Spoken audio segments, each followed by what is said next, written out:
Hey guys, welcome to my channel. So today I'm going to show you guys how to do stitch braids. I have like 3 videos of this already, but I'm just going to show y'all because repetition is how y'all learn.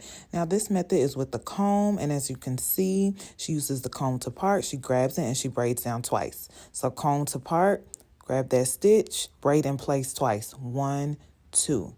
Get that comb, get that piece, grab it, braid in place twice. Now, when I say braid in place, what she's doing is she is braiding in place twice because since she's slicing that comb down the middle, she doesn't have to grab a stitch braid on both sides. So instead of having to braid down on both sides, she braids down in place twice to make up for having to grab both sides. Does that make sense? So she grabs it and she braids down in place twice. 1, 2. Okay? That's just how you do it when you stitch this way. Now, when you're grabbing the pieces on both sides, of course, as you grab on one side, you braid down. Then you grab on the other side and you braid down. But when you just grab once, you braid down in place twice. Okay, guys? So this technique, I feel like this technique is easier for the girls who cannot grab the stitch on both sides. I personally cannot do this technique. I am an old school stitch braider. I learned the very first technique where you grab on both sides.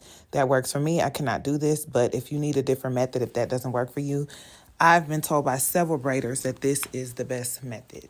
Now, if you're having trouble with your stitch braids, on thicker hair, you feel like the hair gets curly or the hair doesn't do what you want it to do, I would highly recommend all you need to do is use the right products. I have some hair wax and hair jam on my website, and that hair wax is magnificent for 4C hair, especially guys, their hair is so thick.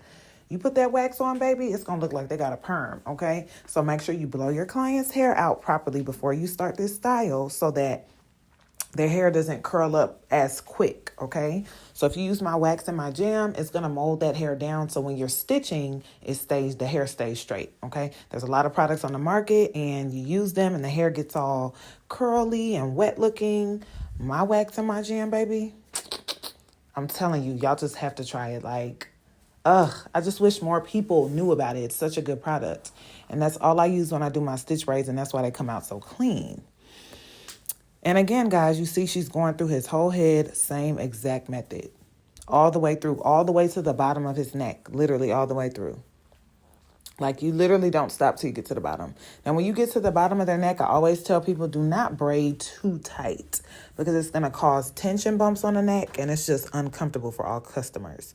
So just be super mindful of, when you get down to the very bottom, how you're grabbing it. Also, when you're braiding with braiding hair and you braid super tight on the neckline, it's going to make that hair shrivel up like a shrimp. I don't know if you've ever seen somebody have those straight back cornrows and the back of the braids are shriveled up like a shrimp. That is because whoever braided their hair just braided absolutely way too tight in the back. So the braid is just like scrunching up. So, when you're using braiding hair, just braid really loosely at the back, but still make sure the braid is intact. When I say braid loosely, I don't mean make it all wobbly and fat and it's not neat. No. So some things you just have to know as a braider. Let's not be too literal here. But yeah, this technique, like I said, lots of people have said they love it. It's easier. So try it and comment below and tell me what y'all think. Super easy, guys. I also have precision combs on my website. For those who have problems with like parting straight, they're wooden combs. They're amazing, guys. All right, so the mousse part is always the best part. It's so satisfying to watch. It's like, ooh, sure, look at that. It makes you want to put the whole bottle on their head every single term. Every single term. So satisfying. Ugh. And you can opt into blow drying this or wrapping it up, whatever you want to do, guys. Sometimes I blow dry, but sometimes we don't. So I guess it just depends on circumstance, His hair held up pretty well without having to blow dry. So, yes, honey, you rub it in. It's so satisfying, y'all. Oh, my goodness. And then after you do this, you be mad because it takes so long for the mousse to dry. It's so annoying. It's the most annoying thing ever. But when it's dry, it looks so good, so good, so good. Yes, I love this. This is our regular client. He comes every month. He loves us. And then you put you some shine and spray, whatever you want to do.